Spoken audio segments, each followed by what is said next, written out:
The Hollywood spotlight of the 1980s was once captivated by the glamour of the iconic couple Jonathan and Jennifer Hart in the hit series Heart to Heart. On screen, Stefanie Powers and Robert Wagner were the very definition of a perfect love, elegant, intelligent, and inseparable. But behind the camera, a massive shadow loomed over their friendship for more than 44 years. That shadow was named Natalie Wood Wagner's late wife, who was forever lost beneath the cold waters off Catalina Island on a fateful night in 1981. For over 4 decades, Stefanie Powers chose silence. She played the role of a loyal companion, a devoted protector of Robert Wagner's charming, sophisticated image in the face of intense waves of public accusations.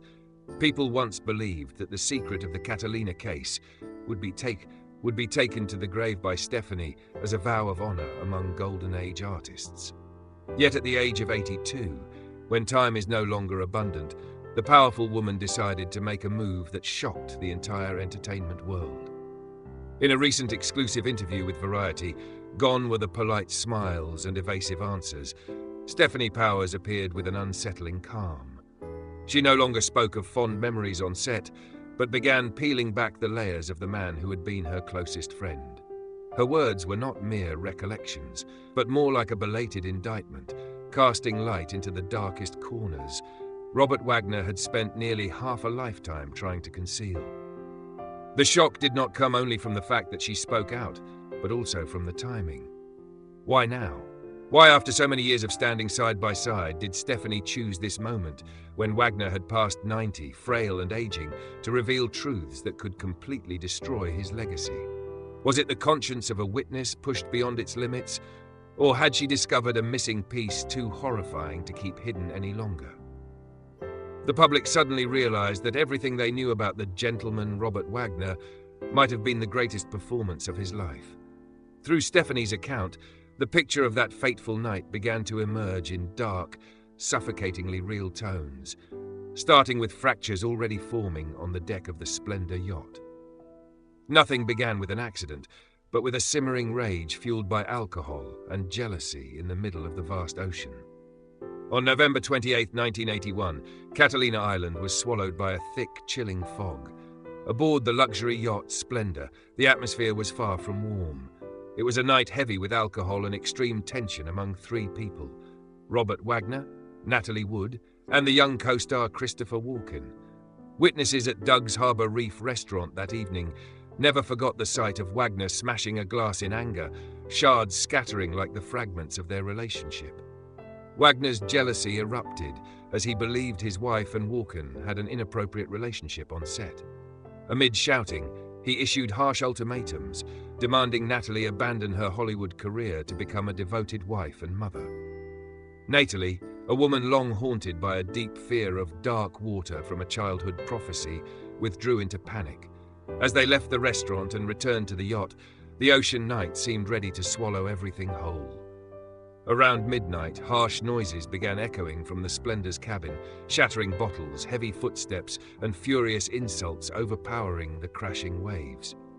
Captain Dennis Davern later admitted he heard an argument so intense it was suffocating.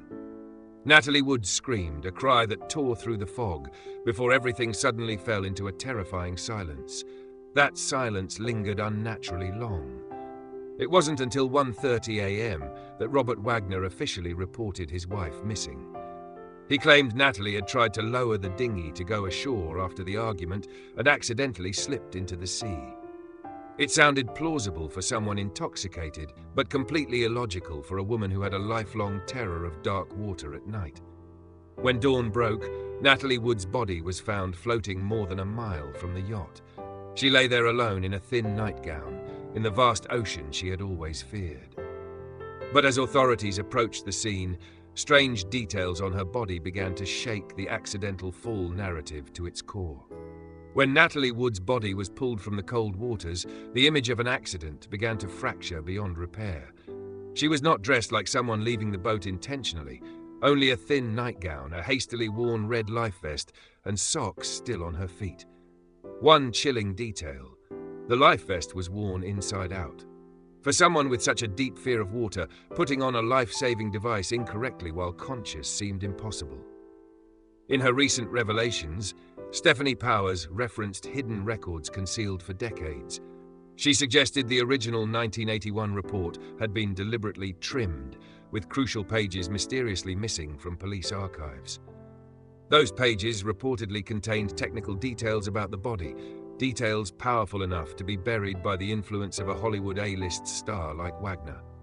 Medical evidence told a different story.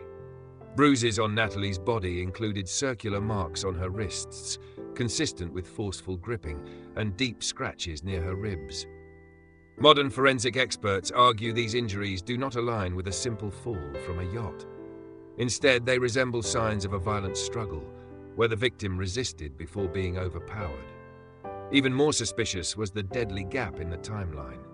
Neighbors on nearby yachts reported hearing a woman screaming for help, yet Wagner's call reporting her missing came nearly 2 hours later.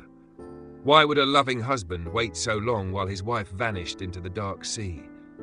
Stefanie Powers believes those 2 hours were not spent searching, but staging a less dramatic scene. The contradiction between witness accounts and official records fueled decades of doubt. Natalie's silent wounds became a haunting shadow over Wagner's life, ensuring the case was never truly closed in the public's mind.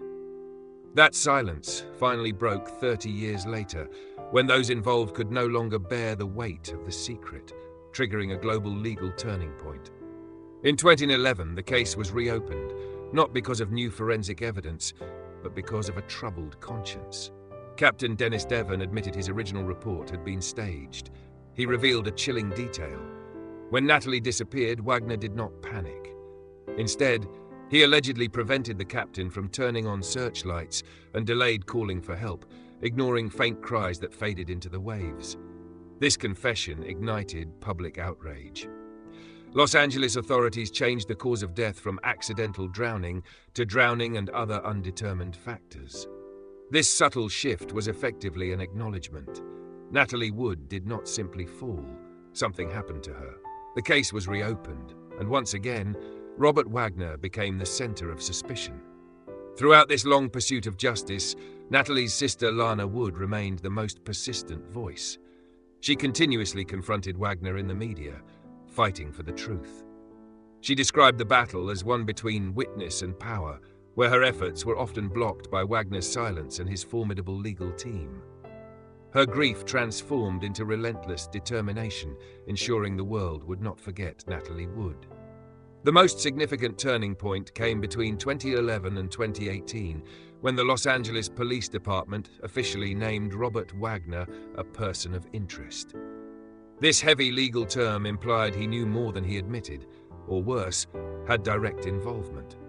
Investigators stated that witness testimonies indicated Wagner was the last person seen with Natalie, and his account of that night was riddled with inconsistencies. Despite being surrounded by accusations, Robert Wagner chose to retreat behind closed doors, refusing all requests for questioning from the police. His stubborn silence in his twilight years did not calm public opinion. It only deepened curiosity about his true nature. He was no longer the charming gentleman on screen. Through the perspective of those close to him, like Stefanie Powers, another portrait of Wagner began to emerge, one tinted with darkness and haunting inner shadows. In her latest revelations, she described Wagner not as a cold-blooded killer, but as a man imprisoned within a cage of unnamed secrets.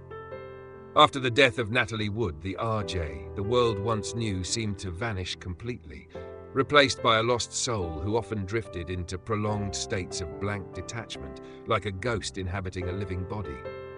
There were nights on set when Stefanie found Wagner sitting motionless in the dark, his eyes fixed into the void. She revealed a chilling detail. Wagner developed a strange fear of the sound of water.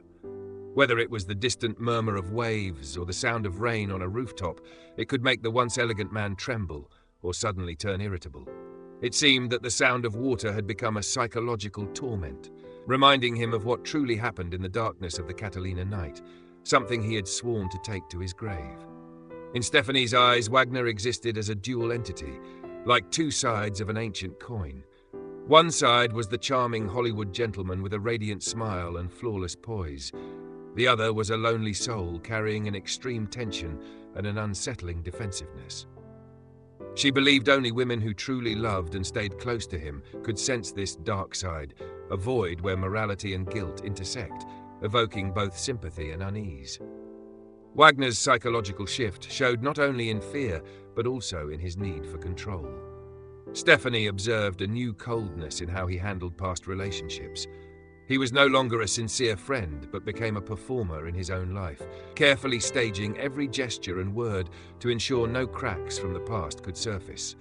This rigidity sometimes turned into cruelty, especially toward anyone who dared question that fateful night. Stefanie's statement at age 82 was like a blade cutting through Hollywood's velvet curtain. Robert Wagner is a man indebted to the truth. She did not deny their bond, but admitted it was built on a fragile foundation of hidden realities. That inner complexity made life suffocating for those around him, forcing them to choose between complicity in silence or becoming enemies of an invisible power. And before the grief had time to settle, Wagner's actions regarding Natalie Wood's legacy raised serious questions, even among his defenders, about what truly lay behind his sorrowful facade.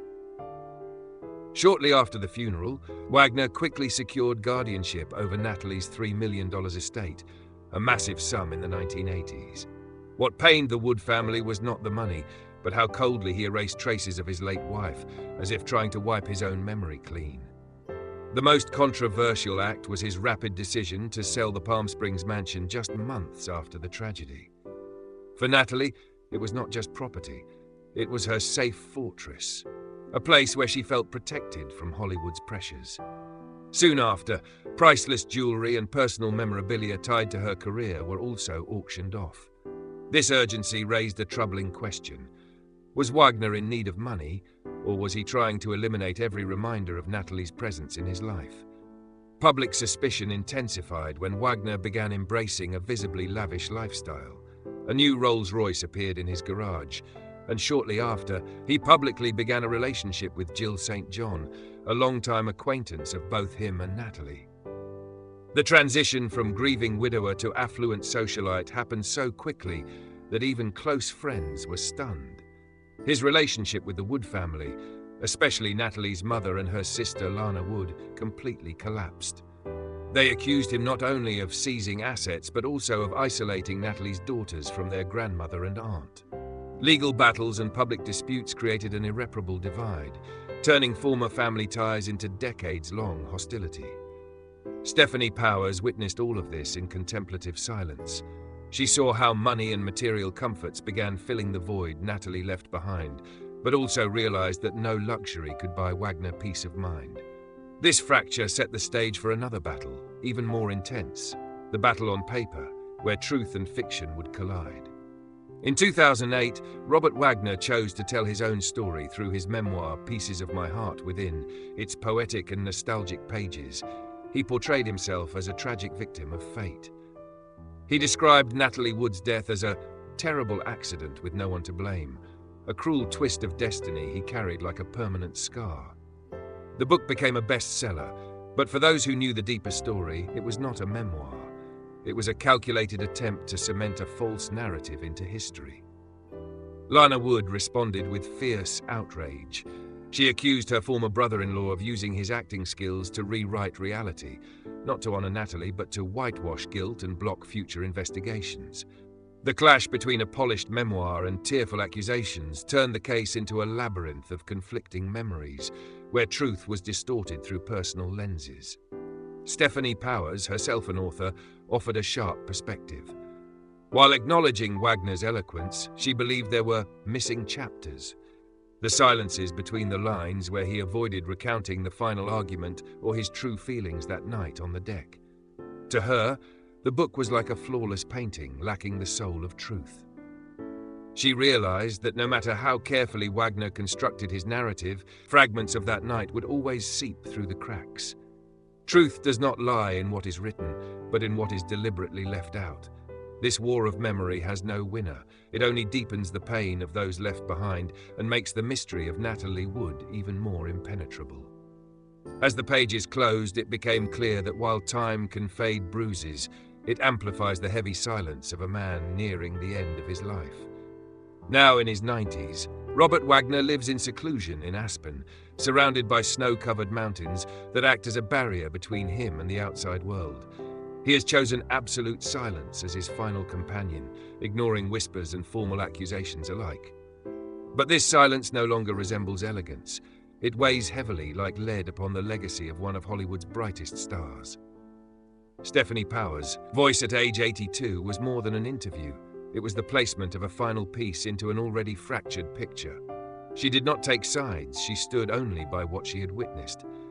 As a co-star, confidante, and observer of hidden truths, her words carry the weight of delayed honesty. In the world of stage lights, she understands that sometimes the curtain falls not to end the play, but to conceal tragedies that begin once the lights go out. The story of Natalie Wood, Robert Wagner, and that fateful night off Catalina Island may never have a definitive legal conclusion. Time has erased evidence. Key witnesses have passed, and memory is always distorted by emotion and guilt. The truth now resembles a sunken ship resting at the bottom of a cold ocean, known only to darkness and waves. We revisit this tragedy not to judge an aging man, but to reflect on the cost of fame and the ghosts people carry when they choose to live within lies. Will the truth ever fully surface? Or will it remain part of the vast ocean, dissolving into nothingness alongside Natalie Wood's beauty and breath?